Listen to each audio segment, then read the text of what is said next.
Good afternoon, everyone. On behalf of the Scottish Centre for Geopoetics, I'm very pleased to be invited to contribute to this showcase of the work of UHI Masters Music and the Environment students. As Director of the Scottish Centre, I'd like to tell you what Geopoetics is all about and how it has inspired the creation of UHI music courses and can continue to inspire you in the future. For the last 2 years, we've been holding a series of virtual conversations about geopoetics, which have attracted large audiences and lots of interest from individuals in different parts of the world. To explain what geopoetics is about, I've selected an extract from a recorded conversation I had with another leading member of the Scottish Centre, Gordon Peters.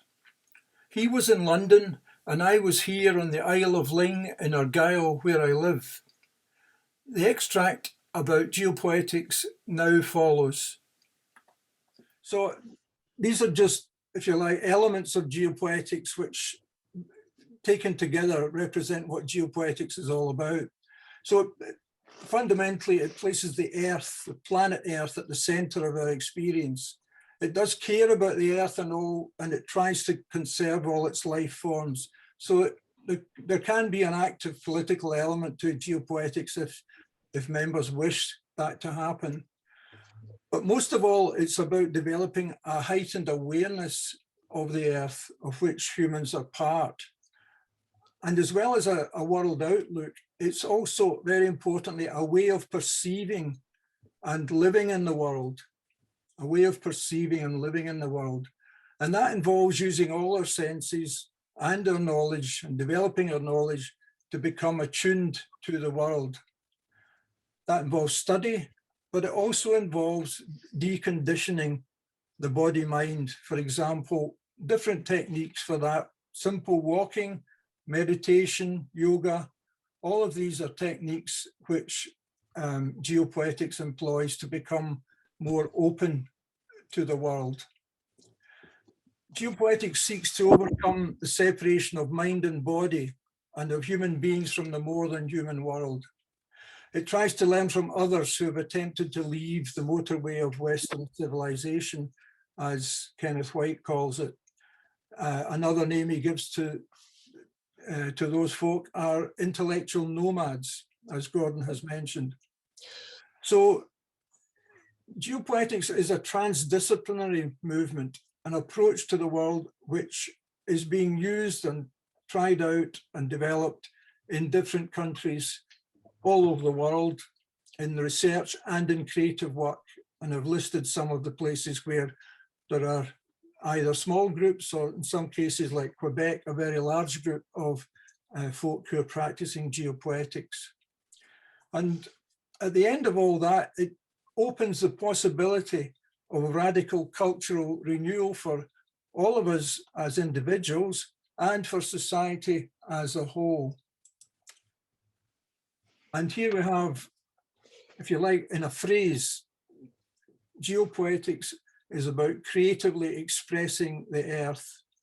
And that can be in a whole variety of arts ways, science, through sciences, philosophy, and indeed in combinations and collaborations of arts, sciences, and thinking. Yes, I think that's reading place is certainly part of it, but it goes much wider than, like, for example, writing about place or making films about particular places.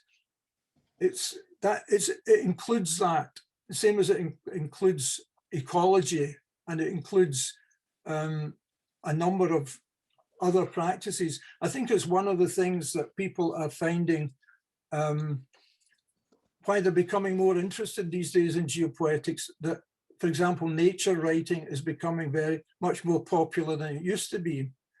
But many of the folk who talk about nature writing or write essays about them, they don't give any credit whatsoever to Kenneth White and the work that he and others before him have done. They tend to, as if it's all new. So I think, yes, being creative about place is an important part of geopoetics, but it's not the whole story.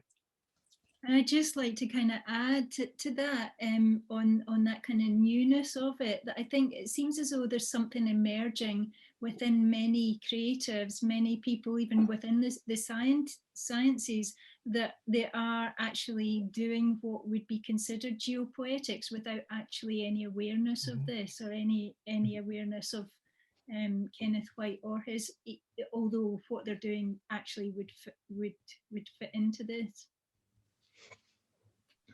Yeah, I don't know, Gordon, if you've found this, but a lot of people who've come recently to geopoetics, for example, visual artists like yourself, Tina, they often say, oh yeah, well, I've been doing that for years.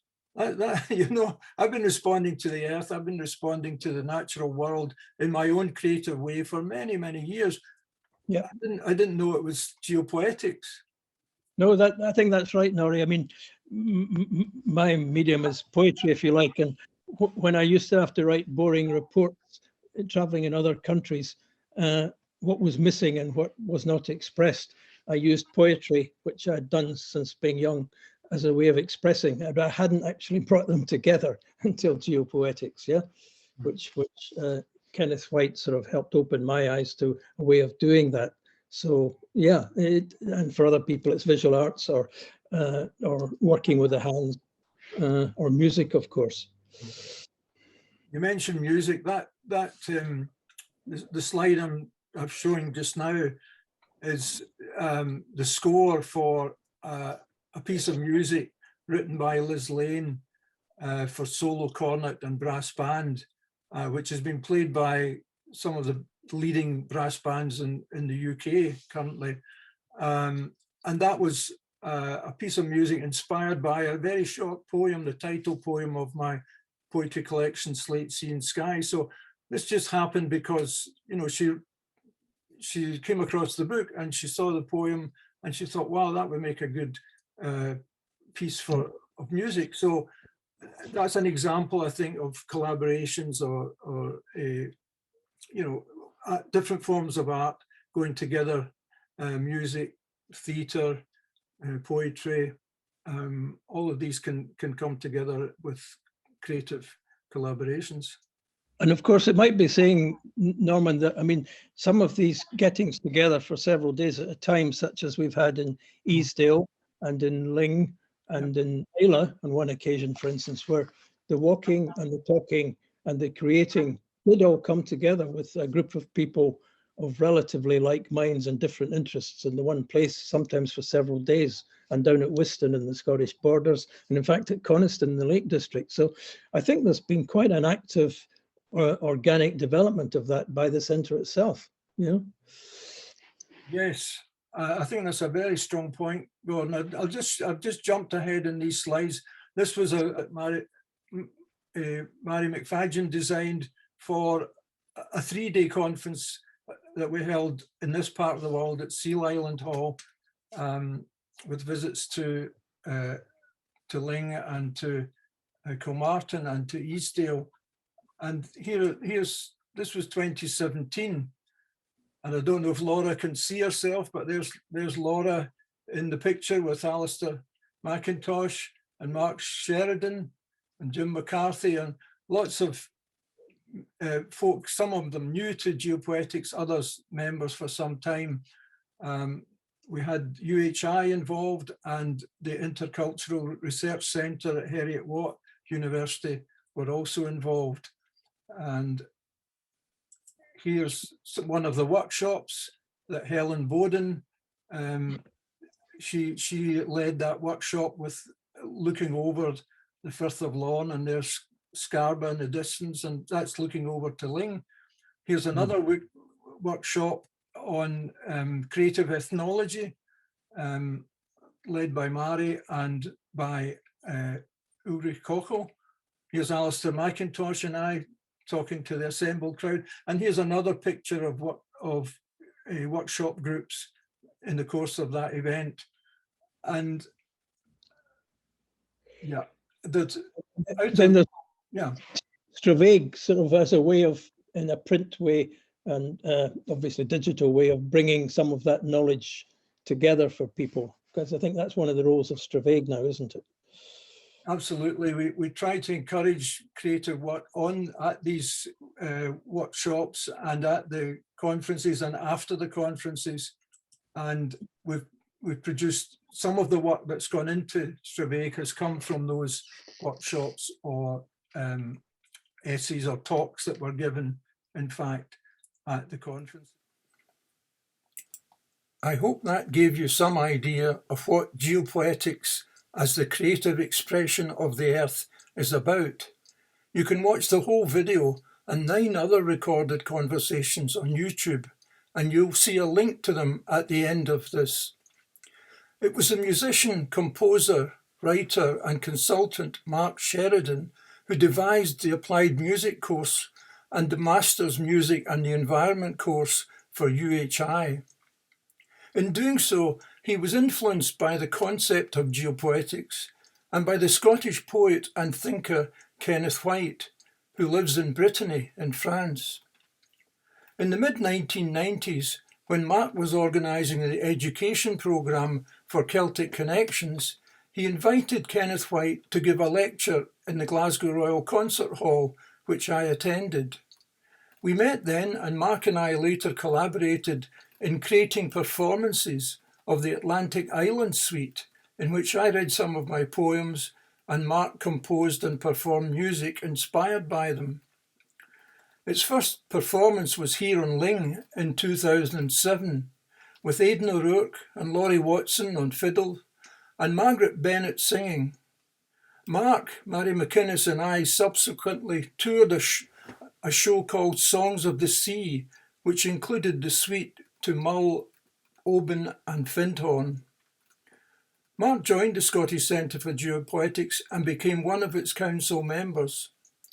Once the UHI music courses were up and running, he invited me to contribute to the residential part of the Masters course at Balmaha, Loch Lomond in 2013, and in the concert hall in Glasgow and again on Ling the following year. He and Dave Francis, director of Tracks, held a virtual conversation about music and geopoetics in 2021, which is recorded on YouTube.